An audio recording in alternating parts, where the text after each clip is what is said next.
আমার স্বামীর আমার জায়ের সাথে সম্পর্ক, এটা জানবার পর আমার বুকের ভেতরটা যেন ভেঙে চুরে একসা হয়ে গেল। হঠাৎ করে এই সম্পর্ক দেখবার পর আমার জীবন যেন শেষ হয়ে গেল। মরতে ইচ্ছে করলো। মনে হলো সব কিছু ছেড়ে ছুড়ে এমন কোথাও চলে যাই যেখানে আমি একটু শান্তি পাবো। সবেমাত্র অষ্টমঙ্গলা পার হয়েছে, 2 সপ্তাহ হয়েছে। এই সবে নতুন বিবাহিত বউ আমি। এটা দেখবার পর যখন মাথার উপর আকাশ ভেঙে পড়ল, যখন ভেবে উঠলাম কাকে কি বলবো, হঠাৎ করেই মনে হলো মাকে ফোন করে। মাকে ফোন দিয়ে জানালাম, মা, তোমার জামাইয়ের আমার জায়ের সাথে সম্পর্ক, আমি কি করব? কিছুক্ষণ থমকে দাঁড়িয়ে থেকে তারপর মা বলে উঠল, কবে থেকে এই সম্পর্কের কথা তুই জানতে পেরেছিস? সঙ্গে সঙ্গে বলে উঠলাম, আমি জানতে পেরেছি এই গত 2 দিন 3 দিন হয়েছে। আমি সংসার করতে চাই না, আমি এই বাড়ি থেকে তোমার কাছে চলে যেতে চাই।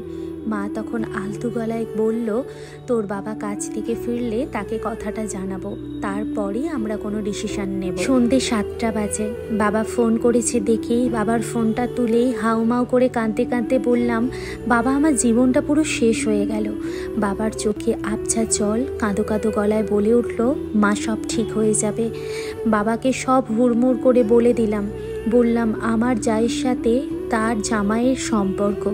বাবা শোনার পর কিছুক্ষণ স্তম্ভিত হয়ে রইল, তারপর আমাকে বলল যে এত কষ্ট করে তোকে বিয়ে দিয়েছি, এত কষ্ট করে তোকে পড়াশোনা শিখিয়েছি, অনেক টাকা তোর বিয়ের জন্য খরচও হয়ে গেছে। এখন কি করে আমি তোকে ওই বাড়ি থেকে নিয়ে আসি? লোকলজ্জা, সমাজ বলেও তো একটা ব্যাপার আছে। আমার পক্ষে সম্ভব নয় তোকে এখন ওই বাড়ি থেকে নিয়ে আসা। তোকে সব কিছু মানিয়ে নিতে হবে। সব কিছু সময়ের সাথে সাথে ঠিক হয়ে যাবে। তুই ওদের আপন কর, জামাইকে পাশে বসিয়ে বোঝা, দেখবি তো সব কিছু ঠিক হয়ে যাবে। এত কষ্ট পাস না, সব কিছু সময়ের সাথে হয়। তাছাড়াও অনেক তো মানুষ রয়েছে যাদের জীবনে এত কিছু ঘটে, কিন্তু তারা তো চুপ থাকে। তুই চুপ থেকে সুন্দর করে সংসার কর, তোর জীবন খুব সুন্দরভাবে চলবে। কথাটা শোনার পর নিরুপায় হয়ে প্রচণ্ড কান্নাকাটি করলাম। ফোনটা রেখে দিলাম। প্রচণ্ড কান্নাকাটি করবার পর নিজে নিজে ডিসিশান নিলাম, আমাকে যাই হোক তাই হোক করেই তাকে বোঝাতে হবে যে তার সঙ্গেই আমাকে সংসার করতে হবে এবং এই সমস্ত কিছু তাকে ভুলতে হবে।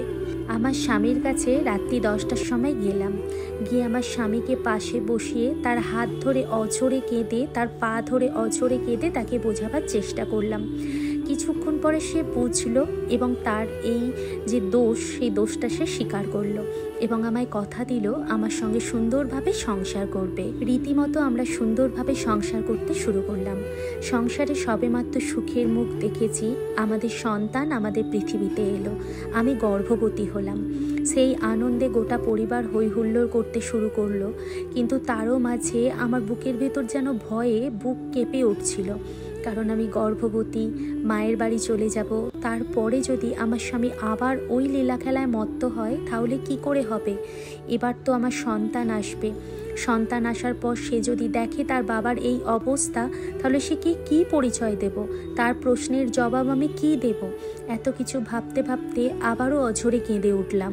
চোখের কোণে জল দেখে আমার স্বামী আমার পাশে বসে আমাকে জিজ্ঞেস করলো আমার কি হয়েছে, আমাকে কি ভয় লাগছে, আমি কি জন্য এত কান্নাকাটি করছি।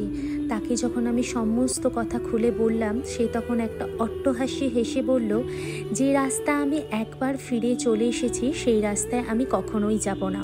এখন আমাদের ফোকাস আমাদের সন্তানকে পৃথিবীতে আনতে হবে, তাকে মানুষ করতে হবে এবং তাকে আমার পিতৃ পরিচয় দিয়ে অনেক বড় করতে হবে। তার মুখের এই কথা শুনে আমি কিছুটা স্তম্ভিত হয়ে ভাবলাম, মানুষ এত পাল্টে যেতে পারে। হয়তো এবার আমার সুখের দিন শুরু হয়ে গেছে। আর আমি আনন্দে কিছুটা হাসি মুখ করে তার কাঁধে মাথা দিয়ে তাকে বললাম, তুমি কোনোদিনও পাল্টো না। জীবনটা বেশ সুন্দরভাবেই চলছিল। দেখতে দেখতে প্রায় 8টা মাসও পার হয়ে গেল। 9 মাসের স্বাদ এলো।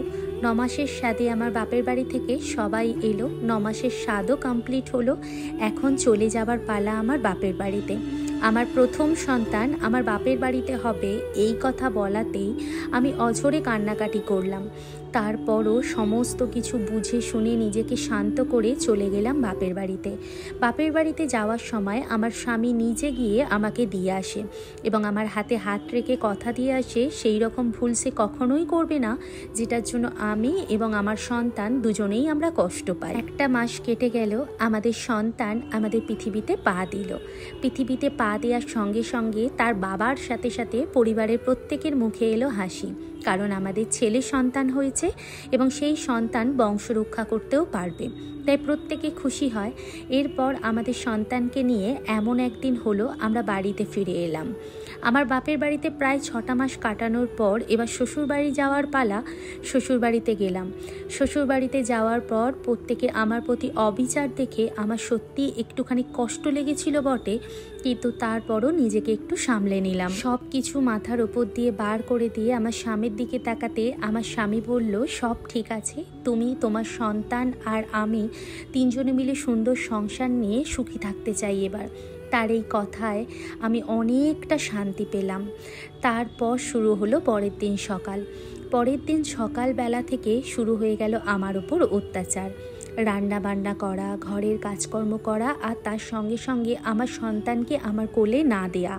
আমার সন্তানকে তারা কেড়ে নিল, তাদের নিজেদের কাছে রাখলো, আর তার সাথে জড়িত ছিল আমার স্বামী নিজেও। আমার সন্তানকে আমার থেকে দূরিয়ে রেখে দিত, এমনকি তাকে খাওয়াতে পর্যন্ত দিত না।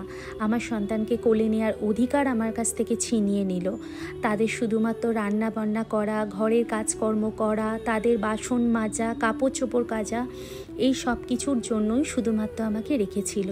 আমার সন্তানকে আমি দূর থেকে দেখে বারবার নিতে যেতাম, কিন্তু তারা আমার সন্তানকে আমার সামনে থেকে নিয়ে চলে যেত। এই সমস্ত কিছু দেখার পর আমার বুক কান্নায় ভেসে যায়। যখন রাত্রেবেলা স্বামীর কাছে বলতে যাই, স্বামীও তাদের হয়ে কথা বলতো সারাদিন কাজ করো, সন্তানের দিকে খবরদার তাকিও না। অঝরে কাঁদতে কাঁদতে বারান্দায় আমি ঘুমিয়ে গিয়েছিলাম। হঠাৎ রাত্রি 2টো বাজে, আমার ঘুম ভেঙে যেতে চোখ মিলে দেখলাম আমার স্বামী বারান্দাতে গিয়ে দাঁড়িয়ে আছে, আর তার পিছু পিছু তার বৌদিও তাকে চেপে ধরে রয়েছে। এই দৃশ্য দেখার পর আমার মাথার উপর আকাশ ভেঙে পড়ল। শুধুমাত্র এই অভিনয় ছিল আমার সন্তানকে পৃথিবীতে আনবার জন্য এবং সমাজের চোখে নিজেদেরকে ভালো রাখবার জন্যই এত অভিনয়, সেটা আমি বুঝতে প্রায় পেরে গেলাম। বোঝার পরও আমার কিছু করার নেই। সেদিন রাত্রিবেলা দরজা খুলে সন্তানকে কোলে নিয়ে ছুটে দৌড়ে চলে এলাম বাপের বাড়িতে। চিরস্থায়ী হয়ে গেলাম এবং ডিভোর্স দিয়ে দিলাম। আজকের গল্পটি তোমাদের কেমন লাগলো অবশ্যই কিন্তু আমাকে কমেন্ট বক্সে জানিও। আর এই গল্পটি ফেসবুকের একটি মেয়ের থেকে নেওয়া। সেই মেয়েটির জীবনে এই ঘটনা ঘটে এবং তিনি আমাকে লিখে পাঠিয়েছিলেন এবং তোমাদের সাথে সেটাই শেয়ার করলাম। আমি চাই প্রত্যেক মেয়ে নিজের স্বাধীনতায় নিজের মাটিটা শক্ত করুক এবং তারপরই সন্তান স্বামী নিয়ে সংসার করুক, কারণ মানুষের কপাল তো কখন যে কি হয় তা বোঝা বড় দায়। তো বন্ধুরা, আজকের ভিডিওটা তোমাদের কেমন লাগলো অবশ্যই কমেন্ট বক্সে জানিও। আর অবশ্যই রসুনের আচার এবং আমার এই বরবটি আলুর সবজি তোমাদের কেমন লেগেছে সেটাও কিন্তু কমেন্ট করতে ভুলো না। এবং নতুন বন্ধু যারা আমার ভিডিও দেখতে আসছো, প্লিজ সাবস্ক্রাইব করে আমার পাশে থেকো।